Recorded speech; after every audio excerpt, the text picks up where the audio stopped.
Bapak Ibu, izinkan kali ini juga saya ingin berbagi. Kalau kemarin kita sudah menyampaikan terkait dengan bagaimana menyusun kurikulum operasional, kemudian komponen-komponen apa saja di dalam kurikulum operasional itu. Kemarin sudah saya jelaskan di video sebelumnya.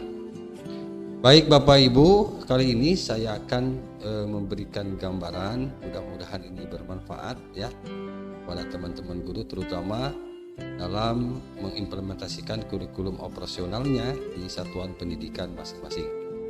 Sebelum saya lebih jauh ya menjelaskan ini, silahkan yang belum subscribe di subscribe dulu, kemudian di like, komen, dan di share apabila video saya ini bermanfaat. Baik Bapak Ibu, kita lanjut ya. Ini contoh rancangan kurikulum operasional, kemudian silabus dan RPP. Masih dalam episode Merdeka Mengajar ya, Merdeka Belajar. Mudah-mudahan ini bisa membantu teman-teman guru dan tenaga kependidikan lainnya.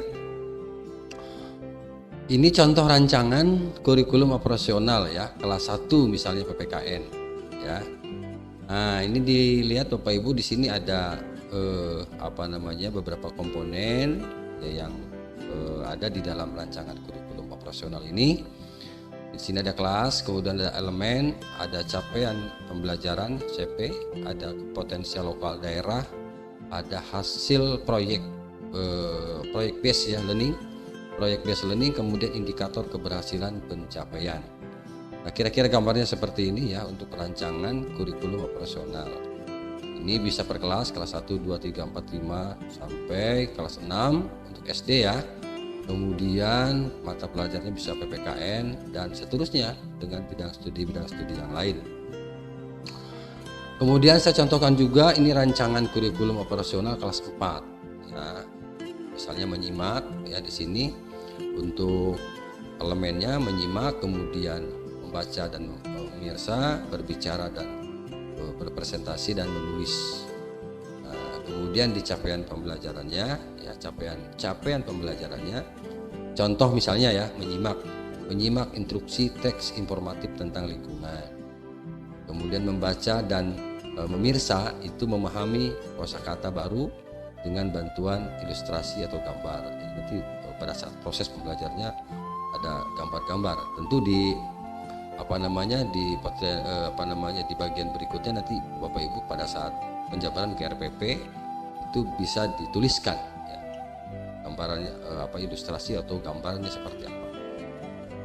Dan seterusnya ya, di sini ada proyek kelompok, misalnya membuat buklet Garut, kemudian menulis bersama kelompok tentang sejarah budaya dan seterusnya ya.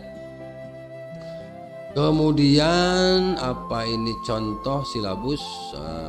Ini contoh silabusnya, contoh silabus KOSP tematik kelas 5. Jadi ini contoh silabus tematik kelas 5-nya. Kalau tadi adalah contoh rancangan kurikulumnya, kemudian sekarang yang ini contoh silabus tematiknya.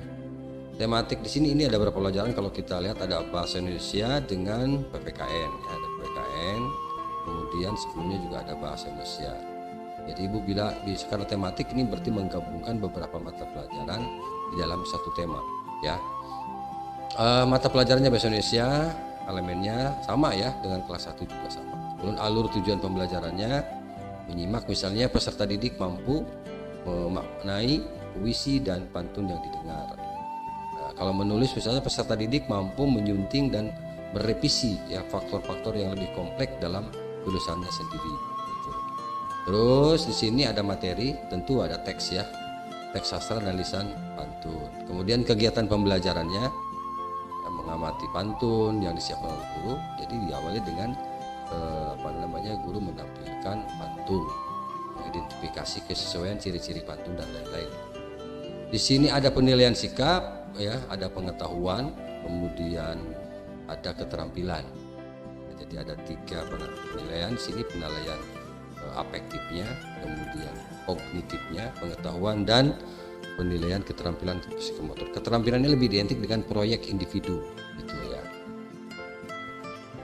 Dan seterusnya ya, PPKN juga sama ya. Ini tergantung nanti Bapak Ibu dilihat capaian pembelajarannya, karena memang capaian pembelajaran sudah dituangkan di dalam Permendikbud ya. Kemudian contoh RPP. Nah, ini contoh RPP kurikulum operasional. Di sini ada rancangan pelaksanaan pembelajaran, kemudian kegiatan pembelajarannya. Nah, di sini di atasnya ada kepala RPP namanya, kepalanya ya. Itu identitas satuan pendidikan, kelas berapa, semester berapa, tema, lokasi, waktu. Kemudian tujuan pembelajaran ya, melalui mengamati peserta didik mampu menggali isi dan amanat pantun yang disajikan secara lisan dan tulis dengan baik. Melalui saling tukar pantun, peserta didik mampu melisankan pantun hasil karya pribadi dengan lafal, intonasi, dan ekspresi yang tepat. Jadi ini turunannya ya, mulai dari rancangan kurikulum, kemudian silabus sampai ke RPP. Ya. Nah, ini kalau dibuat matriks seperti ini RPP-nya Bapak Ibu. Ya, ini kegiatan inti. Kemudian di bawahnya ada kegiatan inti adalah kegiatan di mana guru sudah mulai masuk ke substansi materi pokok. Ya, kalau pendahuluan tentu ya diawali dengan misalnya menyapa, kemudian mengecek kehadiran, yang mengucapkan janji dan lain-lain ya. Seperti itulah kira-kira untuk pendahuluan. Kemudian untuk kegiatan inti menampilkan pantun, memberikan pertanyaan gitu ya. Kemudian lanjut ya. Nah, kegiatan akhir. Kegiatan akhir tidak jauh beda Bapak Ibu, seperti biasa kita sering lakukan di kelas ya. Untuk kegiatan akhir merefleksi bersama kegiatan hari ini dengan menyimpulkan pembelajaran hari ini. Melaksanakan penilaian akhir, berdoa. Dan penilaian itu ya kira-kira. Jadi ini hanya sekilas contoh saja Bapak Ibu bagaimana membuat RPP di dalam kurikulum operasional. Jadi kurikulum yang dibuat pun harus lebih operasional itu ya, terukur ya oleh kita itu kira-kira. Baik Bapak Ibu, barangkali itu saja contoh ya, sekedar contoh buat teman-teman. Mudah-mudahan ya gambaran mulai dari rancangan, kemudian mulai dari silabus dan RPP ada gambaran untuk nanti diimplementasikan di satuan pendidikan masing-masing. Terima kasih ya, mudah-mudahan bermanfaat. Assalamualaikum warahmatullahi wabarakatuh.